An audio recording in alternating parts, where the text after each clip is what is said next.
Santiago, buenas tardes. ¿Qué tal? Muy buenas tardes, Julio. Un saludo a ti y a tu auditorio.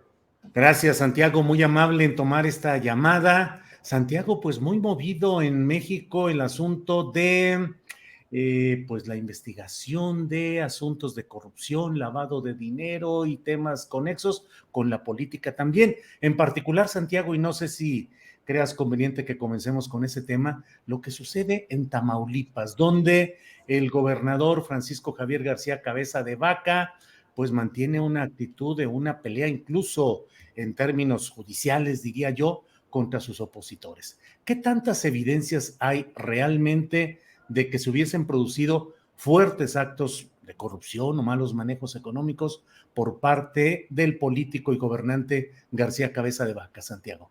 Bueno, yo creo que primero habría que contextualizar al personaje. Recordemos que en 1986 lo detienen por robo de armas en Estados Unidos. Todos conocemos la imagen y la ficha sinaléctica con la que aparece. Y es interesante además otra cosa, que hay cuatro personas que son detenidas en ese evento y termina siendo... los otros tres acompañantes terminan muriendo por homicidio doloso entre el 98 y el año 2000, cuando Cabeza de Vaca empieza su carrera política para convertirse en diputado federal. Este es el personaje del cual estamos hablando. Fue el generador de la alianza antifederalista, no es una idea propia, pero es una idea que él aglutinó a un grupo de gobernadores en contra del gobierno federal, con los resultados pésimos que ya vimos. Solamente abonó al tema de la polarización. En ese contexto, nosotros, en su oportunidad, esto es público, fue parte del debate que se dio en la sección instructora, en la Cámara de Diputados. Presentamos un par de denuncias ante la Fiscalía General de la República, en la cual habíamos encontrado una serie de manejos irregulares a lo largo de varios años por parte de la familia Cabeza de Vaca. Hay que recordar que es una familia que tiene unos 17 inmuebles en Estados Unidos, sin contar los ranchos, sin contar los 4 que tienen Cabeza de Vaca directamente en Reynosa y otros municipios del estado de Tamaulipas, y todos adquiridos por mecanismos, digamos, por decirlo menos, extraños, ¿no? Por un lado, hay el caso que finalmente la Fiscalía General de la República llevó ante la sección instructora y ante los jueces, que permitió que se librara una orden de aprehensión en contra del señor Cabeza de Vaca, pues era la adquisición por 14.3 millones de pesos a partir de 2 empresas fachada así determinadas por el SAT, de un inmueble en un departamento en Santa Fe. Y creo que es importante señalarlo porque hay una introducción de las empresas fachadas del dinero a una SOFOM. La SOFOM adquiere el inmueble para Cabeza de Vaca, transportándole el dinero a él, y después de ello lo venden 42 millones, pero quien se lo compra es una empresa, a su vez empresa fachada, T12, y lo más importante de esta empresa es que recibe recursos de varios lados.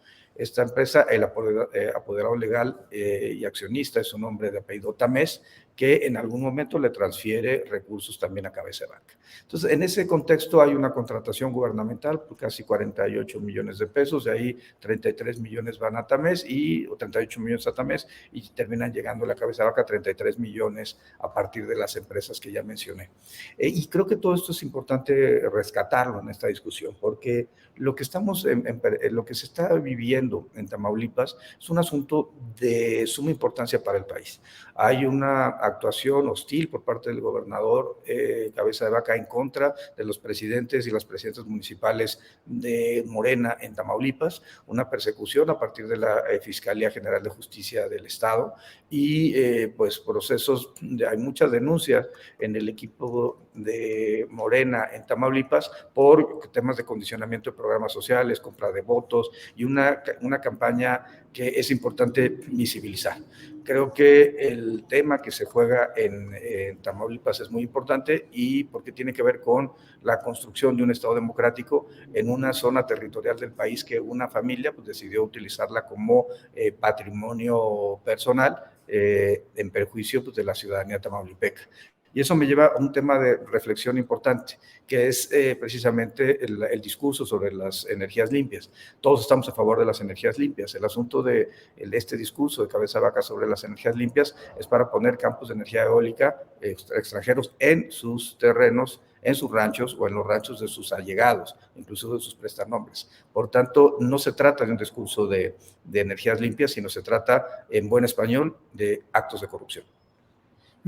Santiago, estos actos de corrupción, pues con frecuencia son, diría yo, sobrellevados con una serie de chicanas legaloides, de recursos de diversa índole. Y finalmente, en estados como Tamaulipas, sigue reinando hasta ahora la presencia de quienes ejercieron el poder y en su momento estuvieron virtualmente al servicio de este tipo de poderes fácticos oscuros, el crimen organizado. En el caso de García Cabeza de Vaca, él pretende encabezar una especie de rebelión en la cual él blande incluso la bandera de la lucha contra la corrupción y contra los actos de crimen organizado. ¿En qué vivimos en etapas como estas? ¿De un cinismo de algunos de estos gobernantes o realmente es tanto el batidillo de intereses y de embarrados los diferentes bandos que no hay ni a quién irle, Santiago? Sí, a ver, me parece que es claro. A ver, también habría que ponerlo en otro contexto, en el contexto de que en el año 2016 una serie de senadores del Partido Acción Nacional obtuvieron las gubernaturas, durante la mayor parte de las gubernaturas durante ese proceso. Ahí estaba, por supuesto, pues Baja California Sur, estaba el caso, creo que pues, es importante rescatarlo, de Tamaulipas, evidentemente, estaba Quintana Roo, hay casos en donde Aguascalientes, Durango, inclusive en años anteriores habían tenido este proceso donde ese mismo grupo había logrado enquistar a los senadores que formaban parte de ese grupo político.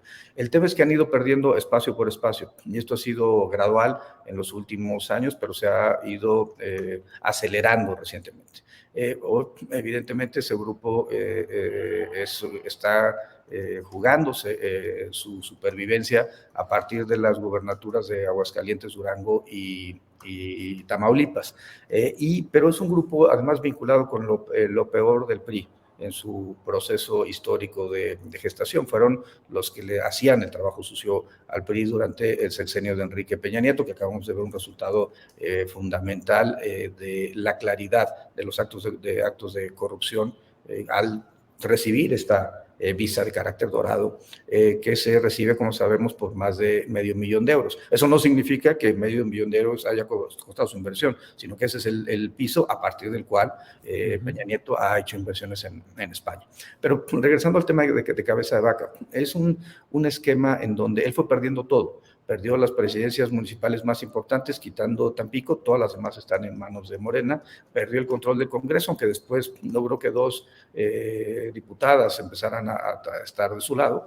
Pero la parte central es el nivel de corrupción que se gestó.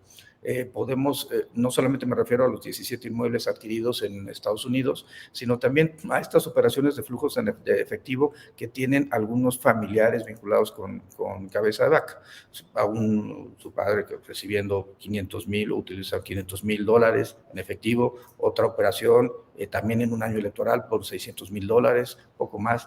Otra operación en 2014 por otros $450,000. Y todos estos, si vamos sumando, vamos a ver un contexto en el cual la corrupción y la información privilegiada y el manejo de la política fue utilizado para enriquecerse y generar actos de franca complicidad. Pienso en la Universidad Autónoma de Tamaulipas. Llegamos a detectar un caso en el cual un familiar de Cabeza de Vaca, que era el secretario administrativo, había generado un desvío de recursos vinculados con un equipo de fútbol, los Correcaminos. Entonces, creo que ahí yo creo que es un tema central. Yo, que en su caso hubiera solicitado también la declaración de procedencia en contra del hermano, en contra del otro hermano, se hubiera solicitado una orden de aprehensión, pero bueno, pues son decisiones institucionales que toman las instancias competentes. Lo que es muy importante para mí recordar es que no solamente se trató de la UIF, la Fiscalía General de la República, la sección instructora, el Pleno de la Cámara de Diputados, inclusive jueces federales, determinaron que había incurrido en conductas delictivas, particularmente de operaciones con recursos de procedencia ilícita, y creo que esto es lo que hay que plantear.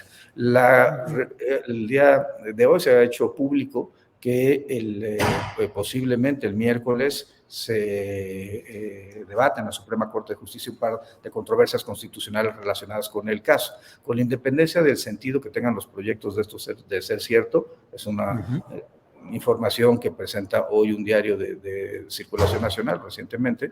Lo importante es que creo que la Suprema Corte debería ser prudente respecto a no resolver a unos días de una jornada electoral dos temas vinculados con controversias constitucionales, sea en el sentido que sea, para dejar correr. Creo que es importante que, si el presidente de la República ha señalado que es importante dejar correr las elecciones, también creo que es importante que la Suprema Corte no generara un acto que pudiera ser mal visto por alguna de las partes. Insisto, en un sentido o en otro, con independencia de lo que se plantee. Pero volviendo al tema, es que la transición democrática mexicana, y digo, quiero verlo conceptualmente, nos dio una enorme transformación. Sin embargo, si bien disminuyó la figura presidencial, lo que hizo fue generar cacicazgos locales. Es decir, los gobernadores, por las deficiencias institucionales, por las debilidades institucionales de los congresos locales, de los poderes judiciales locales, inclusive de los órganos autónomos, en muchas ocasiones se convirtieron en virreyes. Y es un poco lo que estamos viendo en Tamaulipas. ¿Cuál ha sido la salida a estos virreinatos? Es precisamente la alternancia política, y es lo que en Tamaulipas está en juego claro. El próximo